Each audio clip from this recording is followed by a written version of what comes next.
And Nintendo DS is by far one of the handhelds with the most incredible libraries for the JRPG genre, because it was on this console that the concept of creativity was elevated to another level, and it was thanks to this handheld that several titles emerged that provided experiences that would hardly be replicable on any other type of console. And in today's video, I will show you 10 of the best JRPGs that marked this console's library, but remakes and remasters will not be included in this list, because believe me, if there's something the DS doesn't lack, it's games that easily replace any remake or remaster made for it. And one of the games that needs neither of those two parameters is the incredible and also sensational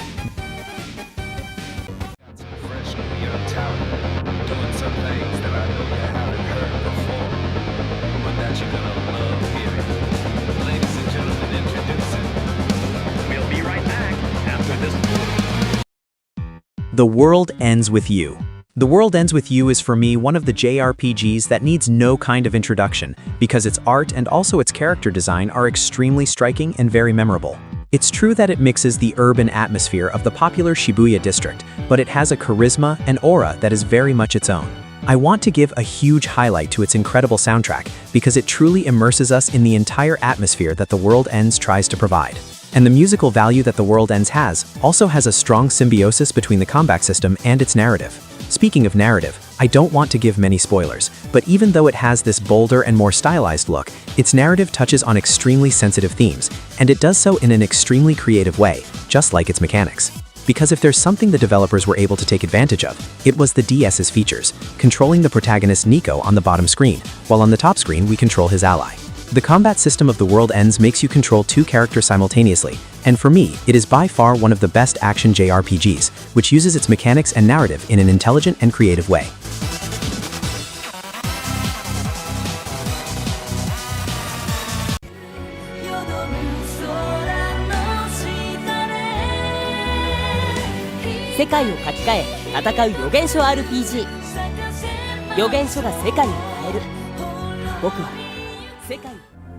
Still talking about the creative concepts of the Nintendo DS, Avalon Code was a JRPG that used the console stylus very intelligently to manipulate certain attributes of some monsters. It gives you total freedom to analyze enemies' attributes, remove or add codes that alter attributes, or simply save these parameters and apply them to items or weapons. It's a type of system integrated with the console that I consider very creative and sophisticated, allowing you to reprogram statistical characteristics in the most convenient way.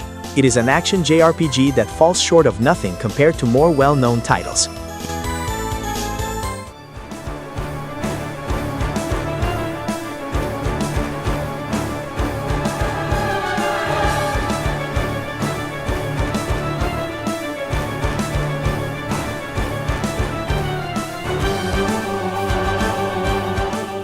If you think the Nintendo DS only had casual games, Shin Megami Tensei Devil Survivor goes against almost all these expectations. Here, you control a true army of creatures distributed on one of the best tactical boards. To recruit your units, you must participate in a sort of auction, making the game a test of our skills.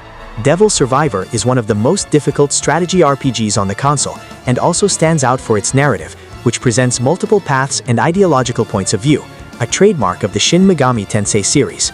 Just like The World Ends, Devil Survivor is a title I consider more than mandatory to play on this console.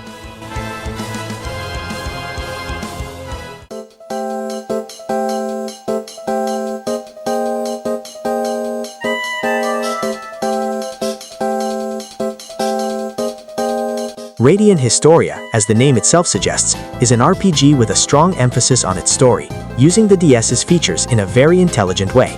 On the top screen, characters, dialogues, and the combat system are shown. On the bottom screen, a flowchart acts as a registry of the timelines, because Radiant Historia has a strong emphasis on time travel. This flowchart records the timelines we take during the campaign, which revolve around two main lines, where characters and narrative elements may suffer tragedies depending on the choices.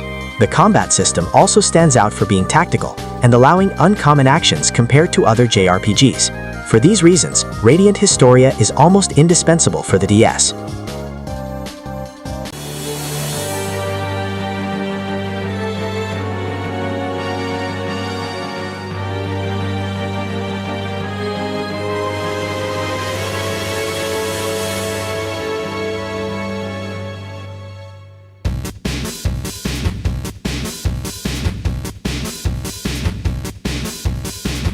Nostalgia is an RPG developed by Red Entertainment, known for the Sakura Wars series, in collaboration with Matrix Software, which participated in projects like Final Fantasy III and IV. Nostalgia was almost not released in the West due to strong competition, but not for lack of quality.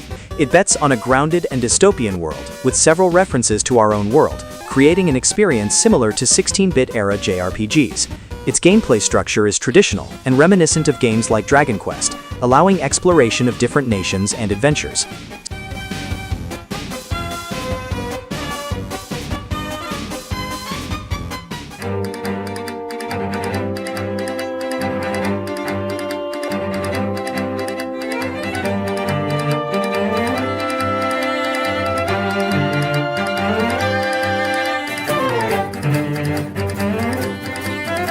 Speaking of adventure RPGs, Dragon Quest IX, Sentinels of the Starry Skies, is in my view the best JRPG in this segment. Besides its emphasis on adventure, it stood out for allowing you to finish almost the entire campaign alone, and for allowing customization of characters and party members.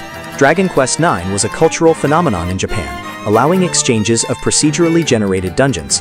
It was revolutionary for its time, and served as a base for Dragon Quest X, an MMO released only in Japan.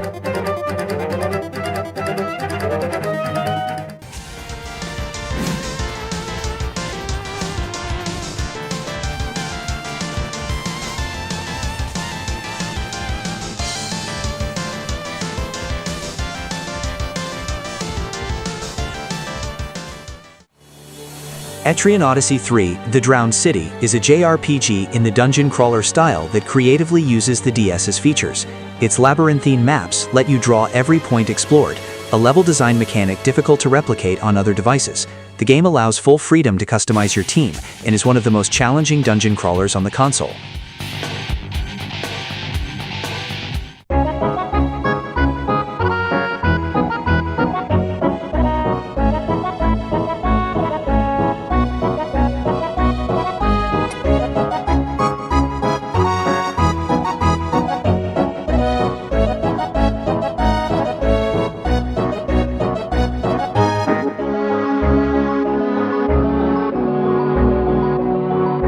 Mario and Luigi Bowser's Inside Story knew how to fully explore the DS's capabilities, especially the microphone, used to manipulate movements and alternate between worlds. Basically, we are inside Bowser's belly, and every action by Bowser directly affects this internal world, while we eliminate germs during the journey. Despite the funny theme, it is widely considered one of the best RPGs on the DS.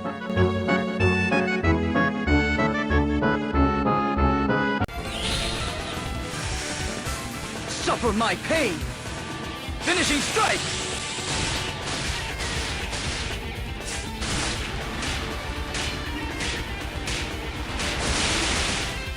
Grim vengeance! Valkyrie Profile Covenant of the Plume is a tactical RPG with a mature narrative and tragic atmosphere. Its central mechanic, called Plume, allows you to sacrifice units to gain more power in battle, with permanent death for sacrificed allies. This mechanic directly affects the narrative, making the game heavy and not recommended for all audiences, but accessible on alternative platforms, with the DS being the definitive experience. Lastly, it would be a sin not to end the list with a game from the Pokémon series. I chose Pokémon Conquest, a spin-off and crossover with the Nobunaga's Ambition series, released near the end of the DS's life. Despite being forgotten, it is of high quality and one of the best strategic RPGs on the console. Its bonding system replaces traditional capturing, encouraging optimization of ties between trainers and Pokémon. The playable Pokémon are from the 5th generation, Black and White, providing a unique experience both for Pokémon and for the DS. The Nintendo DS is one of the video games with the most colossal libraries of all time, being one of the best-selling handhelds in history. It marked generations and will always be remembered as the best pocket video game of all time. Comment which other RPGs you believe were missing, or share your own list. This video had a different format than usual, and your feedback is essential to know whether we can create a monthly series talking about RPGs per console. The choice of the Nintendo DS was no accident. It is, without a doubt, one of the best consoles we have ever had, bringing joy in any line, at the bank or supermarket, and it will forever remain in the memory of players.